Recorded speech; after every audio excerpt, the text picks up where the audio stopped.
Bonjour et bienvenue dans ce webinaire en français, consacré aux prévisions et à la planification prédictive avec GDocs. On va parler beaucoup d'intelligence artificielle durant cette demi-heure ensemble.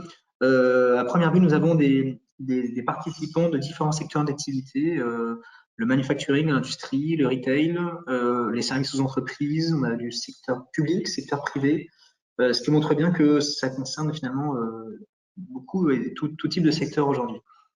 Alors, je me présente, je suis David Bénard, je suis le country manager de GDocs France, qui est un éditeur de logiciels, une solution qui s'appelle GDocs. Et donc, je suis accompagné de Marvin, de l'équipe avant-vente. Salut Marvin. Bonjour à tous. Alors, l'agenda, écoutez, le suivant. Donc, on va parler de l'IA et de la planification prédictive dans les entreprises. Ensuite, on fera un petit sondage et puis on va rentrer dans une démonstration que Marine va dérouler sur des cas très très pratiques. Ensuite, on reviendra sur le sujet de l'adoption de l'IA, sur les idées reçues qu'on peut avoir également sur l'IA et comment on les adresse. Et puis, on aura également du temps pour les questions-réponses. Donc, évidemment, dans l'application que nous utilisons, vous pouvez poser des questions. Nous vous invitons à le faire et puis on répondra aux questions à la fin du webinaire. Voilà, avec grand plaisir.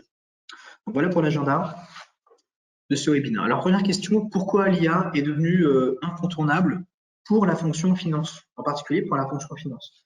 Alors, il y a un premier avantage, c'est la précision.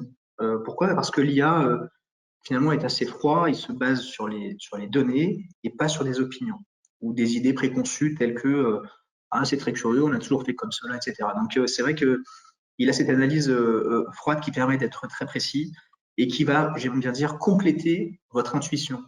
Il ne faut pas dissocier l'intuition d'une approche très data. Il faut mixer les deux parce qu'on peut faire dire un peu ce qu'on veut aux données, mais c'est un excellent outil complémentaire pour affiner votre intuition en apportant une grande précision, parce qu'un chiffre, c'est toujours la conséquence de quelque chose. Ça va évidemment vous apporter de l'efficacité, puisque vous allez avoir beaucoup plus de rapidité, vous allez pouvoir exploiter une somme de données que vous ne pourriez pas exploiter avec le cerveau humain. On peut également automatiser l'intégration de données, de quelle que soit sa source, que ce soit du CRM, des ERP ou quelle que soit la source. Et donc, on va simplifier finalement le processus de planification par rapport à des procédures qui seraient plus manuelles. Et enfin, un troisième avantage, c'est l'optimisation des ressources, qui est évident, et on reviendra sur ce sujet-là, puisque le processus de planification simplifié va permettre de libérer du temps pour l'équipe finance, FP&A, pour se consacrer davantage au pilotage de la stratégie et à la collaboration au sein de l'entreprise. L'IA s'appuie sur des algorithmes éprouvés, donc ça réduit la nécessité de s'appuyer sur des experts, des personnes de l'informatique ou ce qu'on appelle les data scientists, qui ont de beaux jours devant eux. Donc, je ne suis pas en train de dire qu'ils vont disparaître, mais vous allez voir que l'objectif est de démocratiser et de rendre accessible l'IA, et Marvin va vous le montrer dans un instant. Un intérêt également, c'est que lorsqu'on est dans l'équipe finance, ce qui est assez intéressant, c'est quand on peut se tourner vers le business, vers les départements opérationnels, les ventes, les achats, la production, les ressources humaines, pour leur dire quelque chose qu'ils ne savent pas sur leur propre département. Et c'est vrai que ça permet d'engager des discussions tout à fait intéressantes et de voir des perspectives un petit peu différentes. Donc ça, ce sont, selon nous, des avantages indéniables de l'IA et qui expliquent pourquoi maintenant l'IA est devenue incontournable pour la fonction finance. Alors, on va démarrer par un petit sondage qui va être lancé tout de suite dans l'application qu'on utilise actuellement. Donc, le sondage est ouvert avec une question assez simple finalement, qui est la suivante. Donc, quels moyens votre entreprise utilise-t-elle pour générer ses prévisions? Première réponse Excel. Deuxième réponse, des méthodes statistiques telles que le langage R, ou encore vous utilisez déjà l'intelligence artificielle, l'apprentissage automatique, le machine learning, et vous pouvez également avoir plusieurs réponses possibles. Voilà, donc on va vous laisser quelques secondes pour répondre, et ensuite, lorsqu'on va fermer le sondage, eh bien écoutez, on va donner les réponses. Alors on attend encore quelques instants. Et donc, écoutez, on va clôturer le sondage et on arrive à ce résultat qui n'est pas très surprenant, c'est que 75% des personnes utilisent Excel pour générer ces prévisions, c'était évidemment imprévisible, et 25% utilisent déjà l'intelligence artificielle, l'apprentissage automatique, ce qu'on appelle le machine learning, au sein de l'organisation. 25%, c'est beaucoup, C'est évidemment beaucoup plus que ces dernières années et c'est quelque chose qui va continuer à augmenter. Donc, c'est très instructif parce que ça montre qu'il y a encore une énorme marge de progression en interne. Alors, on va continuer dans la présentation. Alors, maintenant, on va vous parler des différentes méthodologies de prévision qui existent et qui suivent finalement une courbe de maturité. Alors, on va parler tout d'abord des prévisions qu'on appelle dites traditionnelles, qui sont finalement une projection qui émane d'un point donné dans le temps et qui va se prolonger sur une période à venir. Donc, exemple, le plan annuel, trimestriel ou mensuel. Et là, on va tenir compte des données réelles, ce qu'on appelle également l'actual en anglais, à un instant T. Donc, par exemple, par rapport au début de l'exercice, on va prévoir le reste de la période en ajustant le budget. Je vais mon téléphone. En ajustant le budget en fonction de l'objectif visé. Un autre exemple, c'est celui de la prévision 3 plus 9, où on va utiliser les données réelles du premier trimestre et on va ajuster le budget trimestriel résiduel afin de boucler l'année si nécessaire. Donc ça, c'est quelque chose qui est absolument standard et classique au sein de GDOX. Ensuite, on a également les prévisions en rolling forecast ou en glissement en français sur 12 mois par exemple. Et donc là, l'idée, c'est de prendre en compte les 12 mois à venir afin de produire une projection représentative d'un ensemble de données plus étendues. Et ensuite, on arrive à deux autres niveaux qui vont cette fois-ci utiliser l'intelligence artificielle. Le premier, c'est ce qu'on appelle les prévisions qui reposent sur des séries chronologiques. Là, vous voyez, AI Assisted, c'est le nom du produit GDOX au sein de l'application GDOX, donc avec ce jeu de mots. AI Assisted, c'est que vous êtes assisté par l'IA. Voilà. Et donc là, en fait, ce qu'on va faire, c'est que on va s'appuyer sur le passé pour prédire l'avenir. On aime bien dire que le passé, c'est une bonne indication de l'avenir. On verra plus tard que c'est pas forcément suffisant, mais en tout cas, c'est une bonne indication de l'avenir. Et donc, l'idée, c'est de s'appuyer sur des données du passé. Il faut évidemment nourrir GDOX de données du passé, des ventes passées, sur le nom des produits, des axes d'analyse, etc. Et l'IA, en fait, de GDOX va tenter d'identifier quel est l'algorithme qui reflète le mieux le passé, parce que c'est probablement l'algorithme qui sera le plus pertinent pour reproduire, pour prévoir le futur. Donc là, c'est assez pertinent quand il y a des tendances saisonnières notamment. Et enfin, on a un autre niveau d'utilisation de l'intelligence artificielle là, qui va s'appuyer sur des facteurs. Alors là, j'ai envie de dire que l'entreprise, quelle qu'elle soit, elle est soumise aux mêmes contraintes que l'économie. C'est-à-dire qu'un indicateur financier, c'est toujours la conséquence d'indicateurs opérationnels, eux-mêmes influencés par ce qu'on appelle des signaux faibles, des facteurs endogènes, exogènes, qui impactent l'activité de l'entreprise. Donc, ça peut être l'inflation, ça peut être des conditions météo, ça peut être des taux de change, ça peut être des événements extérieurs, ça peut être une pandémie. Il peut y avoir énormément de facteurs qui impactent votre business, votre entreprise, votre organisation. Et là, l'idée, en fait, c'est d'identifier quels sont ces facteurs, de les connecter à GDOX et ensuite de les modéliser pour être dans l'anticipation. Et l'enjeu, c'est de jouer avec un coup d'avance plutôt que de jouer avec un coup de retard lorsqu'on constate simplement les indicateurs financiers. Donc là, ça va être également illustré par Marvin dans la démonstration dans quelques instants. Donc, Marvin, avant de te passer la main, donc je vais juste expliquer ce que tu vas nous montrer dans un instant. Donc, tu vas à la fois nous montrer les méthodes de prévision traditionnelles assistées par l'IA au sein de GDOX. Tu vas nous montrer finalement comment on peut travailler sur les prévisions à l'échelle de l'entreprise en faisant collaborer les différents départements. Et ensuite, tu vas nous montrer comment on peut utiliser de manière très pratique GDOX à travers le fameux wizard, le sorcier, l'aide, qui est un assistant pour utiliser l'intelligence artificielle.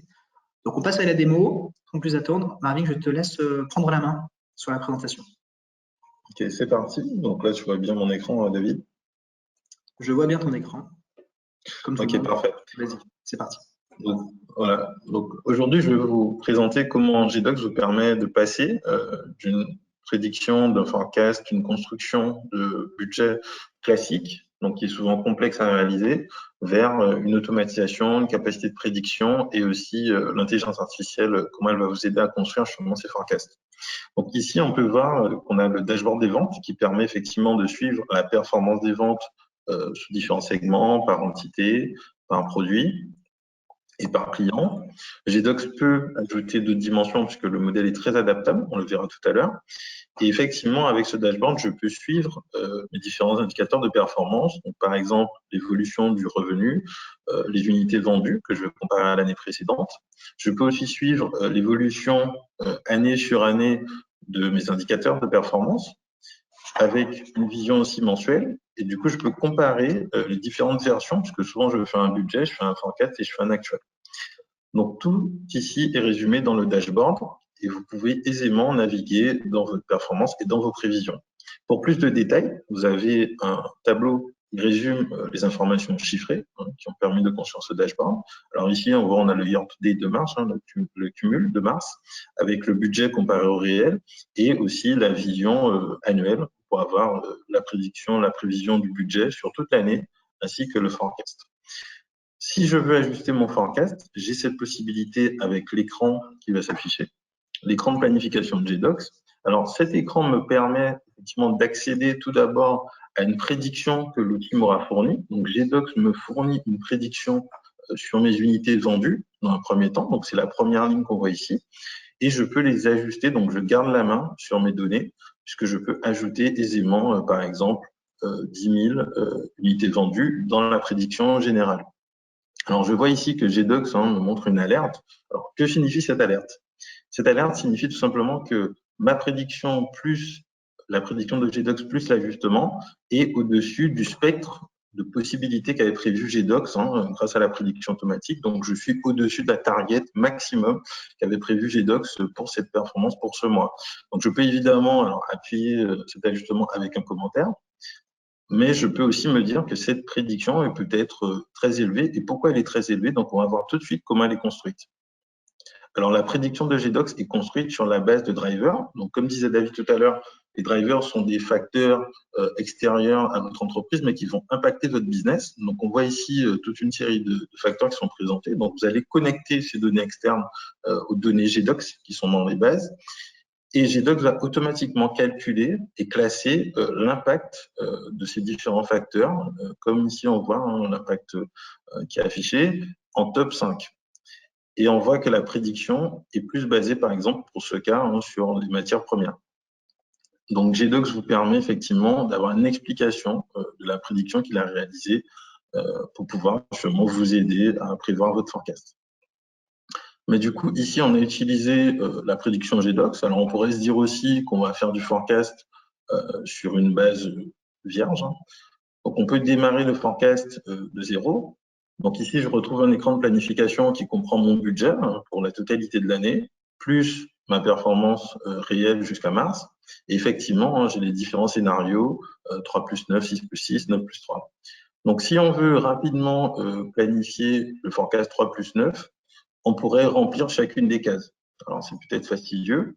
Donc, GDocs va nous apporter des outils de simplification de la saisie. Donc, j'ai la possibilité, avec cette liste de choix de fonctionnalités prévues par l'assistant de planification, de copier le budget. Donc, ici, je vais facilement pouvoir copier le budget précédent. Donc, on voit ici les chiffres du budget sont les mêmes que pour le forecast 3 plus 9. Effectivement, on voit que le forecast 3 plus 9 est un peu au-dessus du budget prévu. Mais aussi, je vais pouvoir avoir accès à toute une série de fonctionnalités prévues par l'assistant de planification. Donc, notamment la fonction qu'on a utilisée, le splashing, et aussi récupérer des données, des tendances issues justement des données qui sont déjà présentes dans ma base. Donc, GDocs offre toute une série de fonctionnalités qui permettent d'améliorer, de faciliter et d'accélérer le processus de planification du forecast. Alors, il faut savoir que cet assistant de planification est aussi disponible pour les données au détail. Donc ici, j'ai modifié une donnée agrégée. Donc là, je peux impacter aussi une donnée au détail avec l'assistant de planification. Donc j'ai vraiment la possibilité d'utiliser cette capacité de GDocs sur tous les niveaux de données.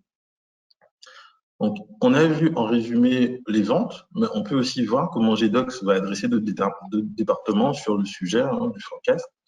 Donc ici, je vais passer sur la partie OPEX. Donc ici, je retrouve un dashboard sur les OPEX qui va me permettre de piloter mes cost centers par catégorie. Effectivement, je peux toujours naviguer dans ma performance par entité juridique, par type de coût, mais aussi j'ai des catégories de centre de coûts. Donc on voit ici que j'ai des grandes catégories de centre de coûts, ce qui montre bien que GDocs peut s'adapter effectivement à tout type de sujet, notamment le sujet des OPEX et des cost centers. Donc je peux visualiser ma performance au travers des indicateurs clés, avec une comparaison et un pourcentage par rapport à l'année précédente, et aussi suivre, comme tout à l'heure, l'évolution de mes indicateurs. Donc ici, on a le coût des services informatiques, on a aussi une comparaison d'année sur année des prévisions et aussi on peut comparer tout simplement l'évolution de la performance par catégorie de centre de coût. Donc, j'accède également à une comparaison entre mes différentes versions, donc le budget, l'année précédente, le réel, et j'ai toujours ce tableau de détail qui est très important pour tout le monde pour avoir justement l'explication précise de pourquoi j'ai ces graphiques et ces performances. Donc ici, je vois une comparaison entre le budget et l'année précédente et effectivement toute une série d'explications sur les écarts. Mais comment je fais pour construire ce dashboard? Où est l'écran qui me permet justement de construire ces prévisions? Donc avec GDocs, on a accès pour tous les dashboards à des écrans de planification qui bénéficient également de toutes les fonctionnalités que je vous ai montrées auparavant. Donc, j'ai la possibilité sur cet écran de naviguer au travers des cost centers. Donc, je vois ici que j'ai une version agrégée des cost centers jusqu'au détail. Donc, je suis sur un cost center management. Je vais pouvoir planifier un budget 2024 pour toute une série de coûts qui concernent mon cost center en bénéficiant toujours de l'assistant de planification et des aides à la saisie. Donc, dans tous les écrans GDocs, je retrouve effectivement cette possibilité d'accélérer justement mes prévisions. Donc, GDocs m'aide au travers des départements à faciliter mon forecast ou ma planification. Mais où vont toutes ces données? Où sont centralisées toutes ces données? Donc, ces données sont centralisées dans le compte de résultats. Et le compte de résultats est l'outil de pilotage global qui me permet de visualiser les planifications réalisées par tous mes départements. Donc, on retrouve effectivement les données réelles en mars cumulé, les données du forecast 3+9, justement, qu'on nous avons évoquées au début de la démonstration, et ainsi aussi des données de budget. Ces données, comment elles sont agrégées, comment l'information circule dans GDocs. Donc, est-ce qu'on a une idée de comment GDocs va nous permettre d'avoir ce pilotage justement sur le PNL? Donc, c'est très simplement expliqué par ce schéma. GDocs va pouvoir récupérer toutes les informations saisies par vos opérationnels dans les différents départements, les remonter par exemple au cost center ou directement au PNL, donc le PNL qu'on vient de voir juste avant, pour piloter la performance au global. Et c'est ainsi que GDocs va permettre à la fois d'accélérer la planification et de la remonter en temps réel pour la rendre accessible par exemple au directeur DAF, directeur du contrôle de gestion et autres. Donc, voici comment GDocs, dans un premier temps, vous aide à faire du forecast et à planifier. Donc, toute une série d'aides automatiques, comme on a pu le voir. Mais du coup, on n'a pas parlé d'intelligence artificielle. Et du coup, nous allons y venir avec l'assistant de planification que je vais vous montrer tout de suite. Donc, l'assistant de planification GDocs, qui est aidé par l'intelligence artificielle, vous permet, en une suite qui comprend différentes fonctionnalités, d'avoir un accès simple à toutes les fonctionnalités de l'intelligence artificielle. Donc ici, on voit la prédiction sur les séries temporelles, l'analyse des drivers, etc. Et nous, on va voir comment, sur un exemple simple, on va pouvoir tout simplement utiliser l'intelligence artificielle sans compétences particulières. Donc, voyons tout de suite un scénario. Donc ici, j'ai ma liste de scénarios. Donc, je vois une planification des ventes. Donc, je vais choisir le deuxième scénario que je vais chercher à éditer. Et en cherchant à éditer ce scénario, je vais tomber sur un écran de paramétrage. Donc, l'écran de paramétrage, il va me donner des explications sur la prédiction que je vais mettre en œuvre. Donc, déjà, j'ai une base de prédiction. Je prends les données depuis 2020 jusqu'à 2023 pour élaborer la prédiction. Et mon but, ma cible, c'est justement d'élaborer la prédiction, mais sur quelles données? Ici, j'ai la précision, sur quelles données je vais pouvoir prévoir justement le forecast ou autre, les unités vendues et, par exemple, le chiffre d'affaires. J'ai aussi des éléments de contexte. Donc, encore une fois, mon forecast 3+9, qui va être réalisé pour l'entité 11, par exemple, et pour tous les articles et tous les clients. Donc, GDocs vous permet effectivement d'avoir une clarté dans le paramétrage déjà de l'intelligence artificielle. On voit bien qu'ici, le paramétrage est plutôt simple et accessible à tous.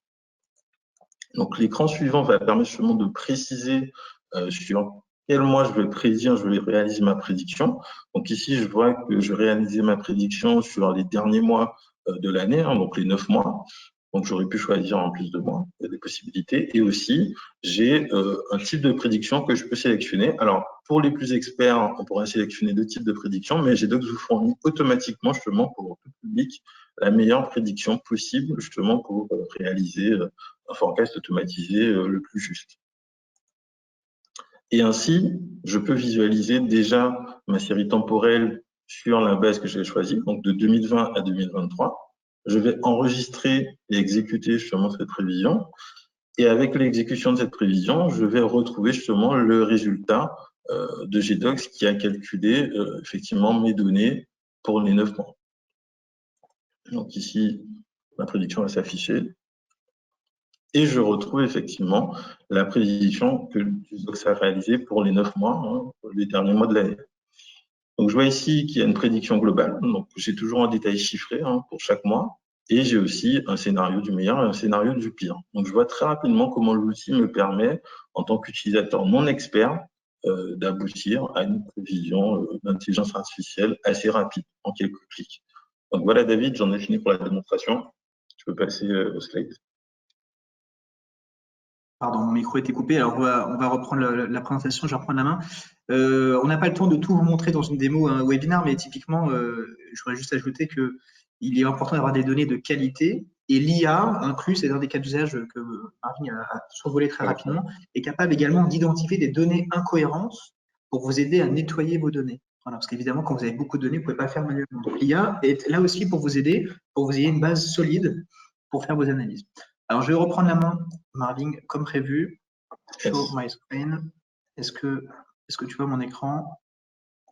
Là, je vois ton écran. Ouais. Alors, je ne vois pas. Qu'est-ce qui se passe? Hop. Là, je le vois. Ouais, tu peux mettre C'est bon. OK. Alors, Marvin, tu as 2-3 choses à nous dire. Vas-y. Exactement. Donc, on a vu un exemple sur les ventes, un exemple sur les OPEX, mais il faut savoir que GDocs adresse tous les départements, donc la finance, les RH, les opérations et aussi la stratégie. Donc, grâce à GDocs, vous allez pouvoir impacter positivement la prévision de tous les KPI qui sont ici présentés. Et ça va se faire concrètement au travers d'impacts. Donc, David, c'est la slide suivante. C'est sûr. Donc, les impacts concrets de GDocs sur les indicateurs, hein, vous les voyez ici, vous pouvez lire. Donc, augmentation du chiffre d'affaires, atteinte des objectifs, accroissement de la rentabilité des marges. Pour les scénarios, on va multiplier les scénarios stratégiques. Pour les opérations, on peut réduire les frais d'exploitation. Et par exemple, pour les RH, on peut aussi améliorer la satisfaction du personnel. Donc, vous voyez, GDocs a des applications concrètes, des impacts concrets sur votre performance, vos départements. Et c'est avec tous les outils que j'ai pu présenter. N'hésitez pas, pour une démo, évidemment, à me contacter. Absolument. Très bien. Merci Marvin pour la démo et ces explications. Je vais continuer. Alors, on a des cas clients à vous présenter. Je vais en parler très rapidement. Donc, on a par exemple le cas de… Alors, vous pouvez les trouver sur le site internet de GDocs, hein, plus en détail. Je vais les survoler, on va dire. Donc, on a le cas de Mitsui Chemical qui a une problématique qui est la suivante. Ils ont beaucoup de clients. Donc, typiquement, un responsable de vente, un commercial, il a 400 comptes à 400 clients à gérer avec beaucoup de produits, beaucoup de volumétrie. Et donc, Mitsui Chemical utilise l'IA pour affiner en fait sa planification, la prévision des ventes et arriver à un niveau de détail qui n'était juste pas possible auparavant compte tenu du volume de données. Voilà, donc ça c'est un premier cas d'usage, sachant que les données elles viennent, elles se nourrissent de SAP, elles se nourrissent de Microsoft, de plusieurs sources. Donc ça rendait évidemment impossible la notion de planification. Donc avec GDocs, qui se positionne au-dessus de la mêlée, c'est possible aujourd'hui. On a le cas d'Apex Hotel, chaîne d'hôtel, évidemment, qui a amélioré le suivi d'un indicateur très important dans l'industrie hôtelière, c'est le taux d'occupation. Car le taux d'occupation est l'indicateur clé pour anticiper la performance financière à venir. Le taux d'occupation dépend de plusieurs facteurs, le pricing, la saisonnalité, etc. Et donc, grâce à l'IA, ils ont notamment réduit de 50% les tâches manuelles du département finance. Puis enfin, on a le cas de Nolle und Nordhorn, donc une entreprise allemande, un grossiste industriel, qui a amélioré de manière très concrète la qualité de la prévision des ventes de 95%.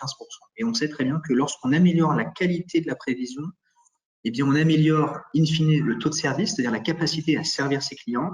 Du coup, on réduit ses stocks. En tout cas, on a le niveau de stock qui est simplement nécessaire. On sait que les financiers n'aiment pas avoir trop de stock, donc ça tombe bien. On a uniquement ce qui est nécessaire. Et in fine, ça se traduit par une amélioration de la marge opérationnelle. Donc ça, ce sont des cas très concrets. Il y en a d'autres. Et donc, vous pouvez également découvrir les cas d'usage sur Internet. Alors, je voudrais également évoquer des idées reçues autour de l'IA, notamment pour la finance. Alors, il y a une première idée reçue qui est de dire, finalement, il n'est pas nécessaire de changer notre manière de faire. Alors, c'est vrai que l'humain est ainsi fait, on n'aime pas trop le changement, sauf quand on est contraint, et quand on est contraint, bah, on est obligé de s'y mettre. Et donc, mais la crainte et la résistance, c'est quelque chose qui est absolument humain. Pour autant, adhérer au statu quo, c'est un risque. Donc, il faut vraiment s'ouvrir l'esprit et se dire peut-être que l'IA peut m'aider et il faudrait que j'investigue pour regarder ce qui existe. Ne serait-ce que pour s'ouvrir à d'autres idées et on a quelque chose à vous proposer dans ce sens. Une autre idée reçue, l'IA est un concept futuriste qui n'est pas encore une réalité. Alors, quelque chose qu'on entend encore, mais on sait tous que c'est pas vrai. Il suffit d'aller sur Amazon pour se rendre compte que lorsqu'on est en train de passer une commande, Amazon nous propose des produits qu'on pourrait acheter. Ça, c'est typiquement de l'IA, du machine learning. Quand on est sur Netflix, Netflix nous propose des séries qu'on pourrait être amené à regarder. Si on est sur Spotify ou Deezer, de la même manière, on nous propose des musiques qu'on pourrait aimer parce que ça correspond voilà, à des goûts musicaux. Donc ça, c'est pas futuriste, c'est une réalité et qui est en train d'arriver également dans la finance. L'IA va me faire perdre mon emploi. Alors moi, je ne suis pas devin. Évidemment que l'IA va complètement transformer le monde du travail, mais l'IA permet aussi d'apporter de la valeur ajoutée pour se concentrer sur des tâches à plus grande valeur ajoutée, travailler sur le relationnel avec ses équipes, créer du lien social. Et puis ça permet aussi de fournir une information que les gens ne savent pas, ne connaissent pas sur leur propre business. Donc ça permet aussi d'aller un peu plus en profondeur. Donc en réalité, il faut pas trop raisonner comme ça. Et puis enfin, il y a beaucoup de gens qui pensent que la planification des scénarios actuels, elle est suffisante. Peut-être qu'elle est déjà très bonne, mais si vous considérez ne serait-ce qu'un gain mineur, un gain modeste de 1, 2 ou 3% dans la qualité de votre planification, eh bien, ça peut valoir le coup de tester et de regarder ce que ça peut faire pour votre organisation. Donc nous pensons qu'il faut vraiment voir l'IA comme un partenaire et non comme un concurrent. Il faut le voir comme une boîte à outils supplémentaire, comme une corde à son arc supplémentaire. Je vais manquer d'analogie et de comparaison. Mais évidemment, pour ça, il faut consulter la notice pour être bien conscient de ce que ça apporte et de ses limites. Il faut voir l'IA comme un peu un exosquelette qui va vous permettre d'aller plus vite, mais l'exosquelette sans l'humain à l'intérieur, ça ne sert à rien. C'est pareil pour l'IA. L'IA sans l'apport de l'humain n'a juste aucun sens. Donc voilà, on pense qu'il faut le voir ainsi. Et on parle beaucoup de ChatGPT, évidemment. Alors ça fait qu'on a intégré ChatGPT dans GDocs. Voilà, on a déjà des démos qui sont prêts à être montrées. Et on va même plus loin, puisque la R&D actuellement travaille sur l'utilisation du langage naturel au sein de GDocs. C'est-à-dire que demain, vous pourrez, au sein de GDocs, taper simplement peux-tu me montrer le top 10 de nos clients dans telle région, sur telle ligne de produit. Voilà, donc en langage naturel, on aura automatiquement les données et on sera capable d'agir. Mais c'est toujours l'humain, évidemment, qui a la main sur tout ça. Alors, quelque chose pour appréhender GDocs assez rapidement, notamment sur l'IA, c'est cette offre qu'on vous propose, c'est de travailler sur 2 jours, une offre payante, mais vraiment accessible. Et l'idée, c'est de sélectionner avec vous des KPI qui peuvent vous intéresser.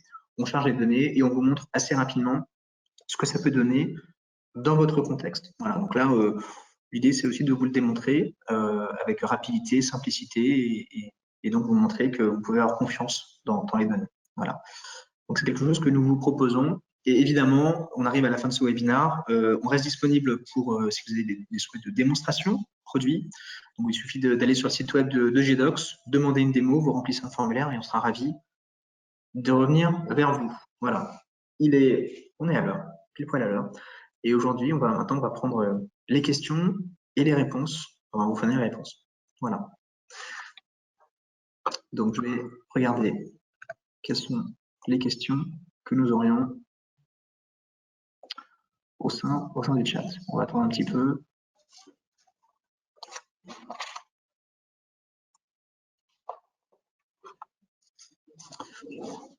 Alors, j'ai une première question.